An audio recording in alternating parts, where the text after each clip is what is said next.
ዛንታታ መዝሙር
هدئتي ليتي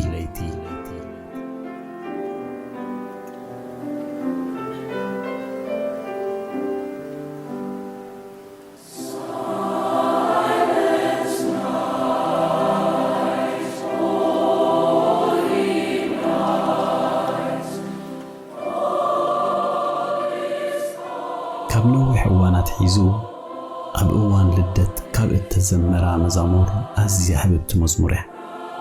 ህድእቲ ለይቲ ወይ ድማ ሳይለንት ናይት። እዛ መዝሙር ኣብ ኦስትሪያ ዝምንጨወት መዝሙር ኮይና ብቋንቋ ጀርመን በቲ መበቆላዊ እተዘመረትሉ ቋንቋ ድማ እሽቲለ ናኽት ትበሃል።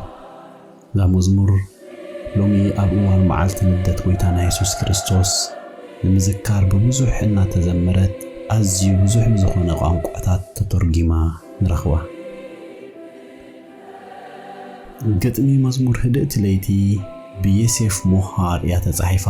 እዚ ሰብኣይ እዚ ድማ ኣብታ ዝነበረ ከተማ ሳልዝቡርግ ፍቱው ኣይነበረን እኳ ደኣ ጽሉእ ሰብ ነይሩ። ምኽንያቱ ድማ ዮሴፍ ሞሃር ሓደ ካብቶም ካብ ሓዳር ወፃኢ ብወሰን ካበዲኡ ኣና እሾኦቤሪ ዝተወልደ 3 ኣሕዋት ዝነበሩ ወይ ኣቦ ዛ ስድራ ፋውንዝ ድማ ዕስኩር ወታሃደር ስለ ዝነበረ ነዛ ስድራ ራሕርሒዩ ኣመቶም ብፍጹም ኣይገብርን ነበረ። ነዚ ኩነታት ኣዝዩ ዘጋድዶ ድማ ናይ ዮሴፍ ናይ ክርስትና ኣቦኡ ኣብታ ከተማ ረሻን ሰብ ብምንባር እዩ። ምናልባት ብምኽንያት ኣዝዩ ብርቱዕ ድኽነት እታ ስድራን ኣዲኡ ክኸውን ይኽእል ናይታ ከተማ ናይ ካቶሊክ ቤተክርስትያን ምስሌነ ኣቡን ወይ ድማ ምስሌነ ቁምስና ከም ሞግዚት ኮይኑ ክዕብዮ ዮሴፍ ወሰዶ። ካብ ግዜ ንእስነቱ ጀሚሩ ድማ ዮሴፍ ኣዝዩ ፍሉይ ዝምባለ ናይ ሙዚቃን መዝሙርን ነበሮ። ነዚ ዝረኣዩ ናይ ቤተክርስትያን ኣገልገልቲ ድማ ብዙሕ የተባብዕዎ ነበሩ። በዚ እተተባብዐ ዮሴፍ ድማ ናብ ናይ ቅሽነት ኣገልግሎት ንኽቕጽል ወሰነ። ብነሓሰ 21,815 ድማ ብወግዒ መዝነት ኣገልጋሊ ተቐበለ። ንኣገልግሎት ድማ ናብ ኣቦንዶርፍ ሰሜን ካብ ሳልዝቡርግ ተላኸ። ኣብዚ ቦታ ድማ ምስ ፍራንስ ዣቨር ብሩፐር ዝተባህለ ናይ ሓደ ቤት ትምህርቲ መምህር ተላለየ። ድሒሩ ድማ ኣብታ ዝቐጸለት ዓመት እዚ ዝተላለየ ሰብ ኣብ ናይ ቀደም ቅዱስ ኒኮላስ ቤተክርስትያን ከም ሙዚቀኛ ብፍሉይ ድማ ኦርጋኒስት ኮይኑ ከገልግል ጀመረ። ግሩፐን እውን እንተኾነ ከም ናይ ዮሴፍ ሞሃር ካብ ኣዝዩ ትሑትን ድኻን ሕብረተሰብን ዝመጸ ብምንባሩ ሙዚቃ ምጽዋት ከም ሞያ ንኽሪኦ ገበሮ። ኣብ መንጎ ክልቲኦም ድማ ኣዝዩ ጥቡቕ ዝምድናን ዕርክነትን ንኽፍጠር ብዙሕ ግዜ ከይወሰደ ሓገዞም። በዚ ከይተሓጽሩ ድማ ነዛ ሎሚ እንዛረበላ ዘለና ህድእቲ ለይቲ እትብል መዝሙር ንኽደርሱ ገበሮም።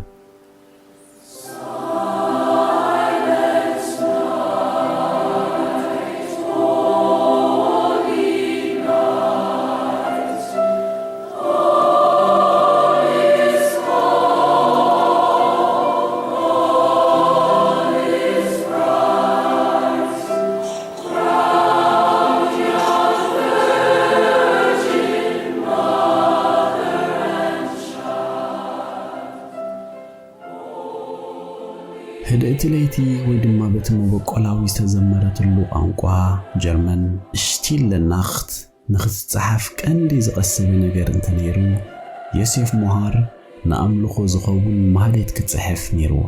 ብዋዜማ ወይ ድማ ድሮ መዓልቲ ልደት 1818 እቲ ወዲ 25 ዓመት ዝነበረ ተሓጋጋዚ ካህን ዝነበረ ኣብቲ እዋን ዮሴፍ ሞሃር ንበደባት ቤተ ክርስቲያን ከዳሉ በቲ ኣስሓይታ ቁርን ጸላምን ላዕልን ታሕትን እናበለ ኣብ ቤተ ክርስቲያን ነበረ። ኣብ ቤተ ክርስቲያን ብምኻድ ድማ ነታ ናይ ቤተ ክርስቲያን ኦርጋን ብምትንኻፍ ቅኔ ክደርስ ፈተነ። ይኹን እምበር እታ ኦርጋን ካብ ስራሕ ወፃያ ነይራ። ሽግራ እንታይ ምዃኑ ንኽርዳእ ብዙሕ ፈተነ። እንተኾነ ግና ብጭራሽ ነቲ ሽግር ክረኽቦ ኣይከኣለን። ኣብ ከምዚ ዝበለ ኩነታት መደባት ንኽጅምር ኣዝዩ ሕደት ሰዓታት ጥራይ ተሪፍዎ ነይሩ። እዚ ምግጣሙ ድማ ብዙሕ ኣሰንበዶ። ግና ሓንቲ ክገብራ ዝነበሮሲ ኣብ ቅድሚ ኣምላኹ ተንበርኪኹ ምጽላይ ነዚ ኩነታት ዝኸውን መፍትሒ ክህቦ ድማ ጥበብ ምልማን ነይሩ። ኣብ ጸሎቱ ድማ ሓደ ነገር ቅጅል በሎ። ኣቐዲሙ ቅድሚ 2 ዓመታት ብ1816 ጽሒፍዎ ዝነበረ 6 ፍቕድታት ዝሓዘ ናይ ልደት ግጥሚ ሓደ መዓልቲ ካብ እንዳባሓጉኡ ናብ ገዝኡ እናኸደ ዝጸሓፋ ከም ዘላ ዘከረ። እዛ ግጥሚ ዝኾነ ዜማ ይነበራን ምስ ማንም ሰብ ድማ ተዛሪብላ ኣይፈለጥኒ። እሽትለ ላይናኽት ሄልግት ናኽት እናበለ ድማ ኣብ ጣውላ ኮይኑ ከንብባ ጀመረ። እሽትለ ላይናኽት ሄልግት ናኽት እናበለ አንበባ።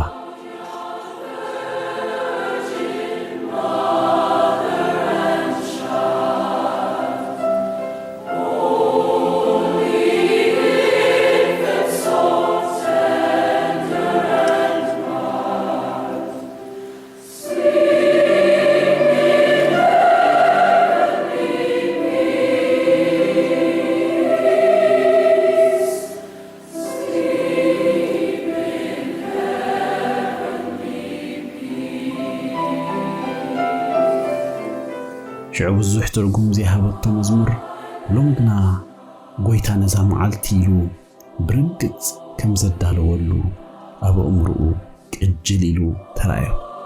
ሃንደበት ድማ ካብ መንበሩ ብድድ ኢሉ ብምትንሳእ ነተን ወራቕቲ ኣልዒሉ በቲ ጸላም ብውርጪ ዝተመልአ ጎደናታት እናጎየ ቅድሚ ቁሩብ ሰዓታት ናይቲ መደብ ምጅማር ናብ ግሩፐር ፍራንስ ከደ።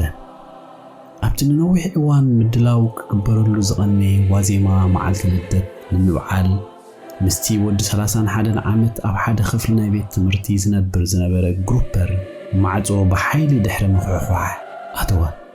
ነቲ ዝነበረ ኩነታት ድሕሪ ምግላጹ ድማ ግሩፐር ብቕልጡፍ ነታ ዮሴፍ መሃር ሒዝዋ ዝመጸ ግጥሚ ብጊታር ገይሩ ሙዚቃ ኣዋሂዱ ድሕሪ ገለ ሰዓት ክራኸቡ ምስ ዮሴፍ መሃር ተዘራረቡ። ዮሴፍ መሃር ሓዲግዎ ናብ ቤተ ክርስቲያን ተመልሰ። ግሩፐር ድማ ዜማ ኣዋሂዱ ነቲ ሰሙን ክወስድ ዝኽእል ዝነበረ ናይ መዝሙር ልምምድ ምስ ኣዝዮም ውሕዳት መዘምራን ብቕልጡፍ ነተን 2 ዳሕረዎት መስመራት ናይተን 4 ፍቕዲ ጥራይ ኣብተን ዝነበርኦም ሒደት ሰዓታት ብምልምማድ ንኽዝምርዋ ተዳለዉ።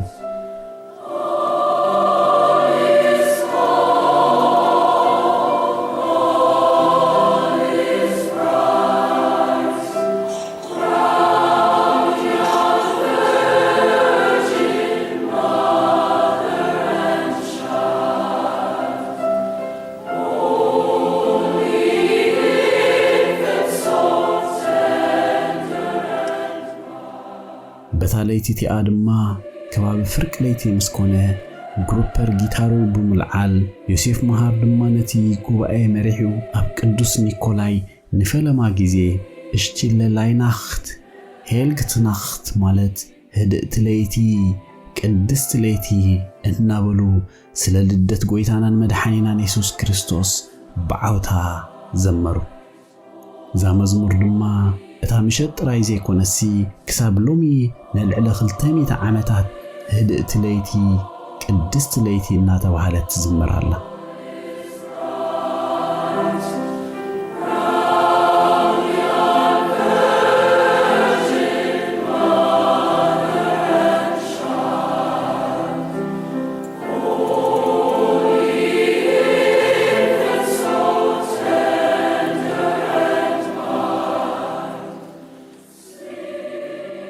እታ መወቀላዊት ኣዘያይማ ቅልጥፍ ዝበለ ህርመት ዘለዋ ኮይና ከምዛሎም ዘላ ኣዝያ ዝሕልቲ ህርመት ኣይነበረትን። ይኹን እምበር ብቅልጡፍ ኣብ ህዝቢ ብዙሕ ተፈታውነት ብምጥራይ ናብ ብዙሕ ቦታታት በጽሐት። ብፍላይ ድማ ንግደት ዝነግዱ ክዝምርዋ ጀመሩ። ድሒሩ ድማ ኣብቲ ንንጉስ ፍሬደሪክ ዊልያም ራብዓይ ናይ ፐርሺያ ዝተረኽበሉ ጉባኤ እውን ተዘመረት። ኣብ መወዳእታ ናይ 1800 ዓመታት ድማ እዛ ማህሌት ናብ እንግሊዝኛ ተተርጎመት። በዚ ድማ ብቅልጡፍ ናብ ናይ ሕቡራት መንግስታት ኣሜሪካ ናይ ቤት ትምህርቲ ሰንበት ናይ መዝሙር መጽሓፍ ክሰፍር ዕድል ረኸበት። ይኹን እምበር ኣብዚ እተን 3 ፍቕድታት ካብታ ምልእቲ 6 ፍቕድታት ጥራይን ሰፊረን።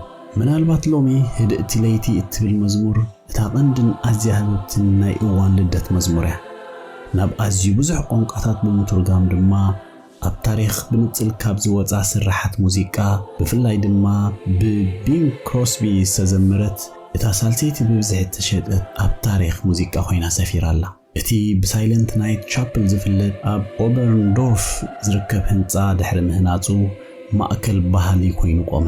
ልክዕ ነዚ ህንፃ ዝመስል ድማ ኣብ ፍራንክመንት ሚቺጋን ተሰሪሑ ኣሎ። ብተወሳኺ ድማ እዛ መዝሙር እዚኣ ኣብ ምዕቃብ ባህልን ርስትን ፍሉጥ ንዝኾነ ትካል ዩኔስኮ ከም ክዕቀብ ዘለዎ ክቡር ርስቲ ብ2011 ተመዝጊባ ኣላ።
بحكي هدأت ليتي قدست ليتي